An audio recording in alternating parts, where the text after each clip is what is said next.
Assalamualaikum warahmatullahi wabarakatuh.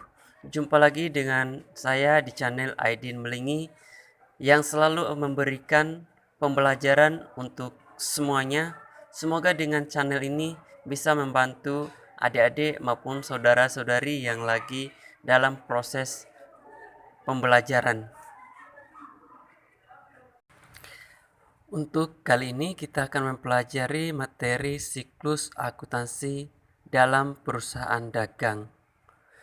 Dalam mempelajari siklus akuntansi dalam perusahaan dagang, ada beberapa hal yang perlu dipahami. Yang pertama, karakteristik perusahaan dagang. Kedua, transaksi perusahaan dagang. Tiga, akun-akun dalam perusahaan dagang. Empat, tahap pencatatan akuntansi dalam perusahaan dagang yang berkaitan dengan jurnal dan buku besar. Kemudian, yang kelima, tahap pengikhtisar akuntansi dalam perusahaan dagang. Ini berkaitan dengan neraca saldo, jurnal penyesuaian, dan neraca lacur. Dan yang terakhir, tahap pelaporan akuntansi dalam perusahaan dagang yang berkaitan dengan laporan rugi laba, laporan perubahan ekuitas, laporan perubahan posisi keuangan, dan laporan arus kas. Sekarang kita belajar poin pertama tentang karakteristik perusahaan dagang. Sebelum kita pahami bagaimana karakteristik dari perusahaan dagang itu sendiri, kita harus pahami dulu bahwa perusahaan dagang adalah perusahaan yang bergerak di bidang pembelian dan penjualan barang dagang tanpa mengolah atau mengubah sifat produk tersebut. Sehingga berdasarkan pengertian tersebut, dapat disimpulkan bahwa karakteristik dari perusahaan dagang itu adalah yang pertama, kegiatannya berupa pembelian barang, penyimpanan, dan menjualnya kembali. Yang kedua, tidak terdapat proses pengolahan pada produk atau barang yang dijual. Yang ketiga, keuntungan atau manfaat yang diperoleh dari penjualan berasal dari pembelian dan biaya yang telah dikeluarkan. Yang kedua, kita pelajari transaksi perusahaan dagang. Aktivitas transaksi perusahaan dagang itu ada beberapa. Yang pertama, pembelian barang dagang. Yang kedua, pengeluaran kas. Yang ketiga, penjualan barang dagang. Yang keempat, penerimaan kas. Kita kembali pada pembelian barang dagang.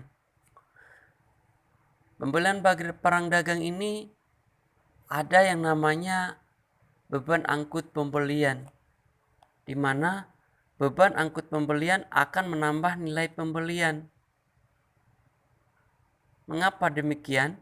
Karena pencatatan pengeluaran untuk beban angkut tergantung pada syarat penyerahan barang. Dan syarat penyerahan barang yang digunakan dalam beban angkut pembelian ada 4. Yang pertama, shipping point. Shipping point ini maksudnya pihak pembeli menanggung biaya angkut pengiriman barang mulai dari gudang penjual hingga ke gudang pembeli. Kemudian persyaratan kedua, franko gudang. Franko gudang maksudnya pihak penjual menanggung beban angkut pengiriman barang dari gudang penjual hingga ke gudang pembeli. Dan syarat yang ketiga dalam beban angkut pembelian ada yang namanya free on board atau biasa kita singkat dengan FOB.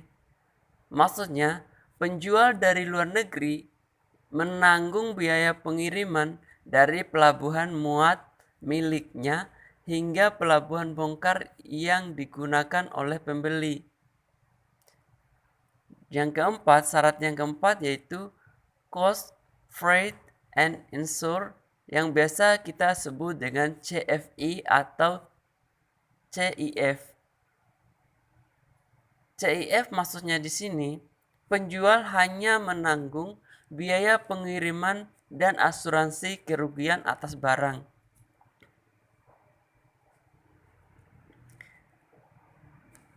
Kedua, selain beban angkut pembelian, ada poin kedua yaitu potongan tunai pembelian. Potongan tunai pembelian maksudnya potongan pembelian akan mengurangi jumlah pembelian. Perusahaan akan mendapat potongan tunai pembelian pada saat membeli barang dagang atau barang lain secara tunai atau membayar utang dagang sesuai syarat penyerahan yang terjadi dalam penjual dan pembeli.